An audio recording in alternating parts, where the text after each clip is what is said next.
All right, Larry Krueger here from the Pig and a Pickle Krug Show with a little 49er video. Jim Schwartz suddenly could be in the Niners crosshairs. We'll talk about that coming up next. First, we're brought to you by Pig and a Pickle. The best barbecue in all of Northern California is Pig and a Pickle. Check them out. They're in Emeryville. They're in Corte Madera. In 2026, they're going to be opening as well in Petaluma. Check out Pig and a Pickle. The best barbecue in all of Northern California is Pig and a Pickle. And also thanks to Sleeper. They're a great sponsor of the Krug Show. The links in the description, terms and conditions do apply. Thanks to Sleeper for being a proud sponsor of the Krug Show as well. All right, let's talk a little bit about the story of the day in 49er land. Well, it's really more of a story of the day in NFL coaching circles, but we're now down to 2 openings in the NFL as far as head coaches. Why? Because today the Browns announced that they're going with an offensive coach, Todd Monken, over the defensive coordinator, Jim Schwartz, for the head coaching job. So now it's just the Raiders and the Cardinals that are left to pick their head coaches. This is the score sheet if you're keeping track. Todd Monken, new head coach of the Browns, offensive guy. Joe Brady, offensive guy, new head coach of the Bills. Mike McCarthy, an offensive guy, the new head coach of the Steelers. Jesse Minter, who's a defensive coach. He's the Ravens' new head coach.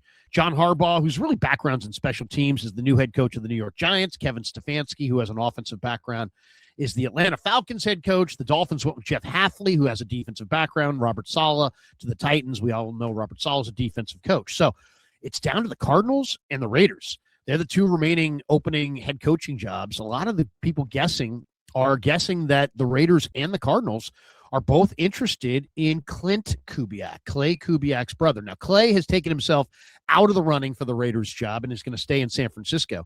There's also former Cal quarterback Davis Webb, who might be the Raiders' fallback option if they cannot land Clint Kubiak. Webb's got several offensive coordinator offers on the table if he doesn't get the Raiders job. Will he get tired of waiting? I don't know, but we're going to find out.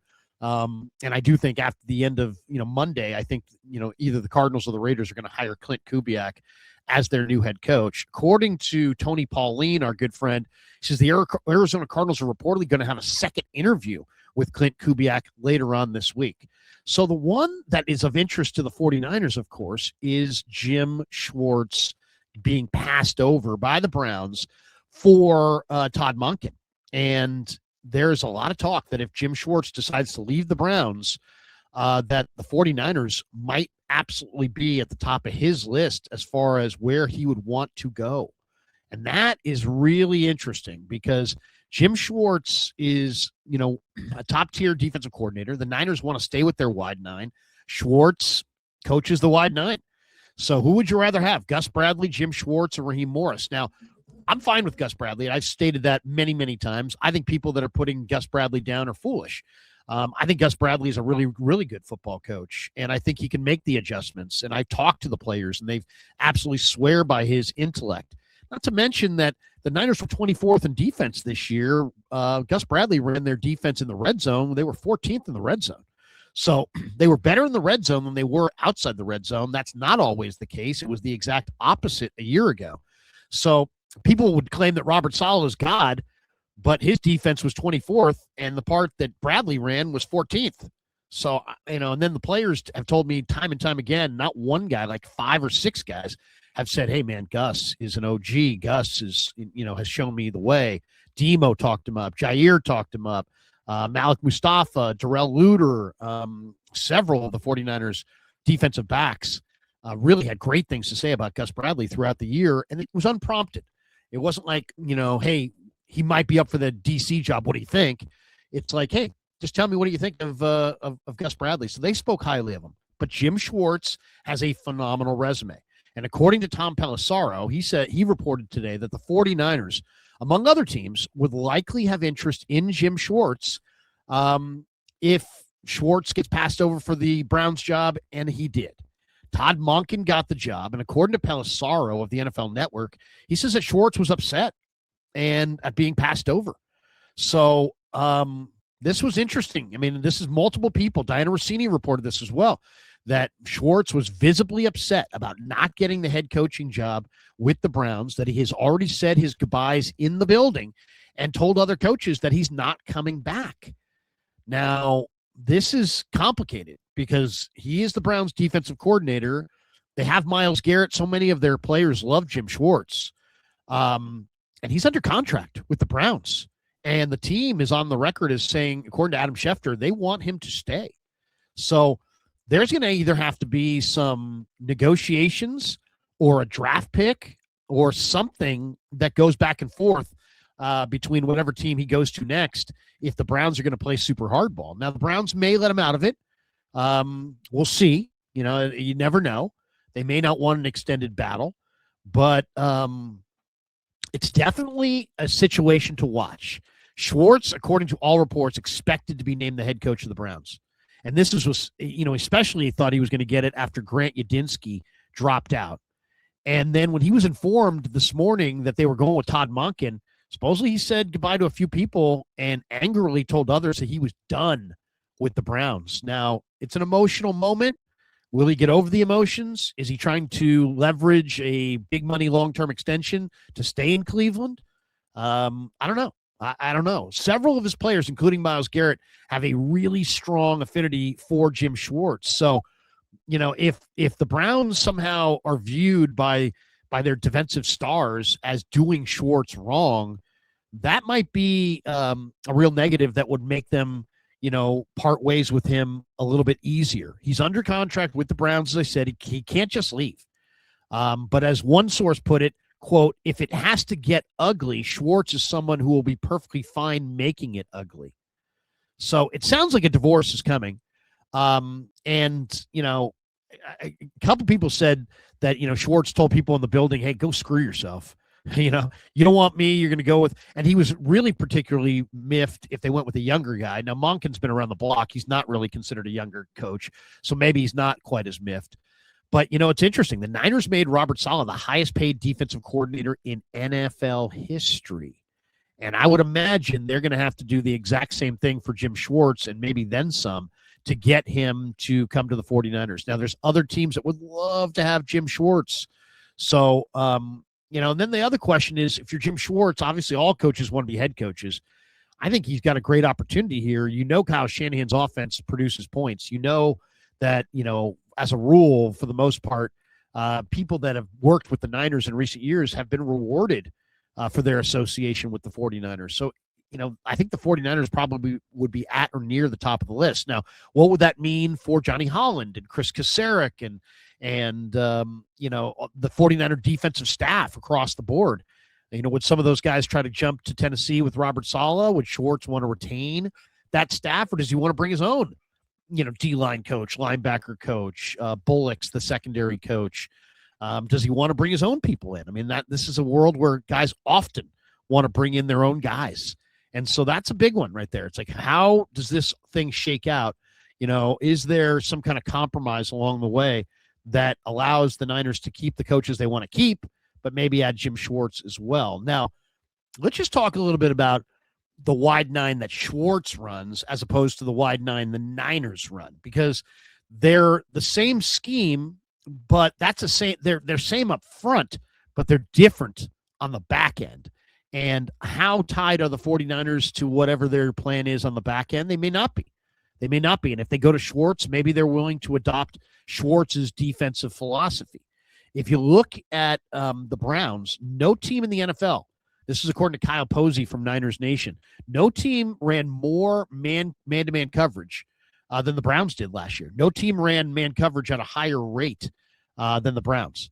The 49ers were 23rd in man coverage. So, also Schwartz likes to blitz. Schwartz blitzed at the 10th highest rate in the NFL. The Niners were 23rd in blitz rate. So you may see an overhaul of multiple spots in the 49ers secondary, which isn't necessarily a bad thing. I was looking at the defensive coverage usage metrics from this year and comparing the Niners and the Browns. And just to give you an idea, so there's, man coverage, there's cover 0, there's cover 1, there's cover 2 match. The Browns ran 17%, or the Browns ran cover one 37% of the time. The Niners ran cover one 17% of the time. So then when you look at zone, the 49ers were in cover 3 38% of the time. They were in cover 4 21% of the time. They were in cover 6 12% of the time. They were in cover 2 5% of the time. If you look at the Browns numbers on those in those categories, the Browns were in cover 2.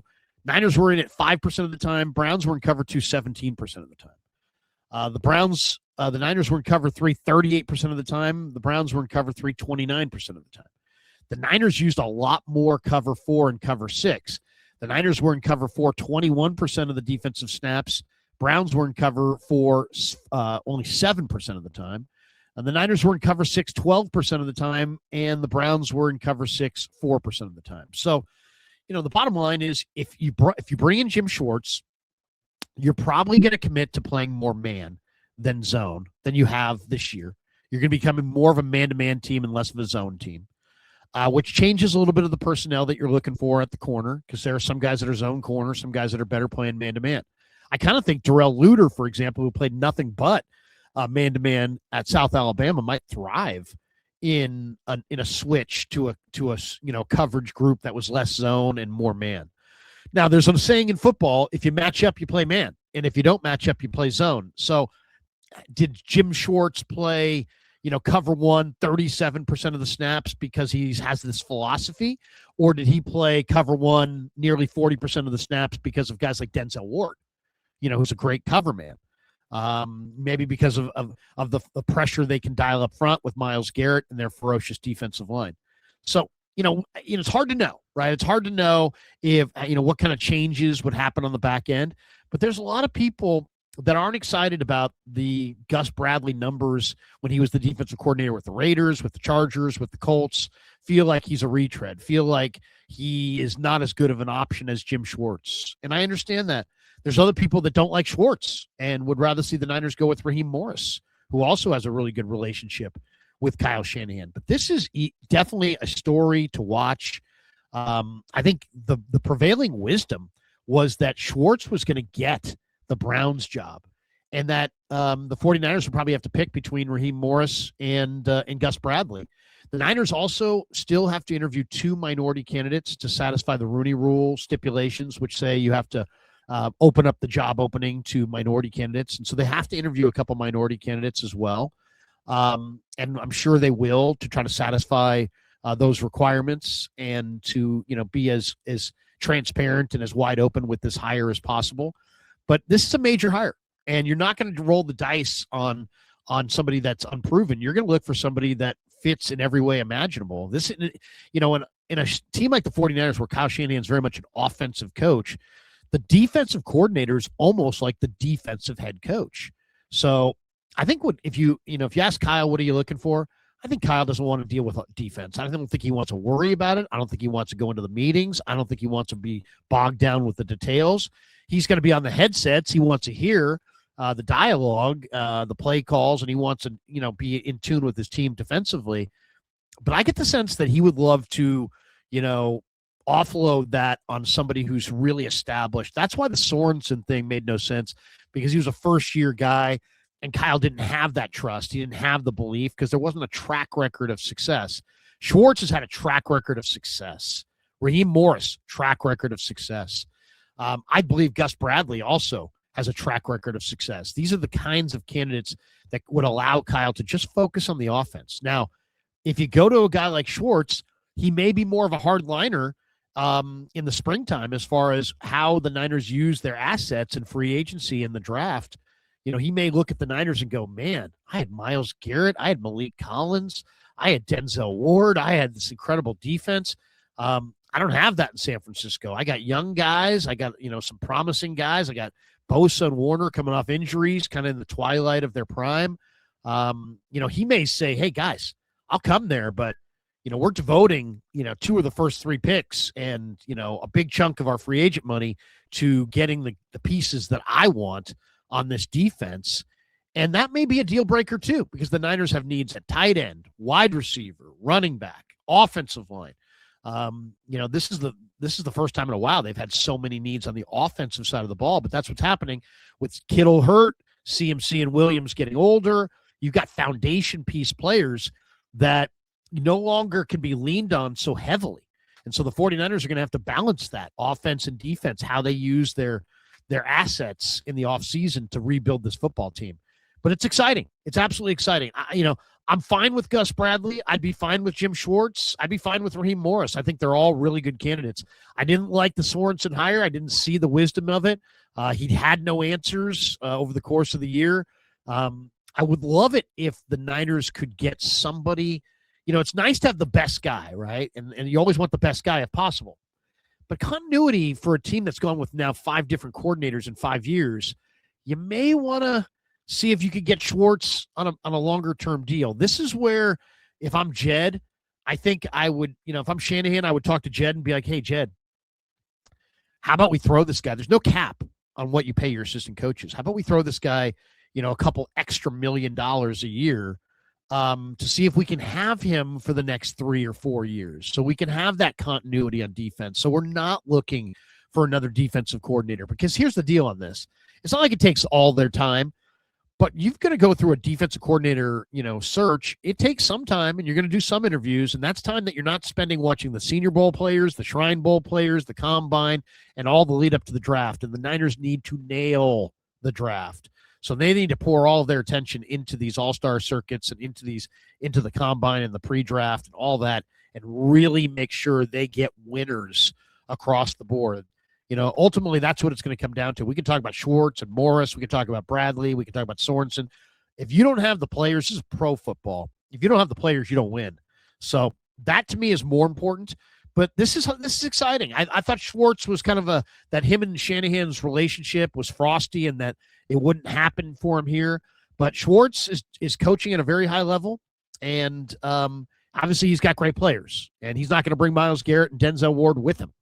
But you know what? There's a lot of interesting players out there, and I think Jim Schwartz would be a great guy to hire. The other guy that I really love for the 49ers, and I don't know if he's ever going to play football again, is Jeremiah Owusu-Koramoah. Anybody who follows me knows that I'm a big JOK fan, and he had a neck injury and didn't play this year. And there's questions that his career could be over.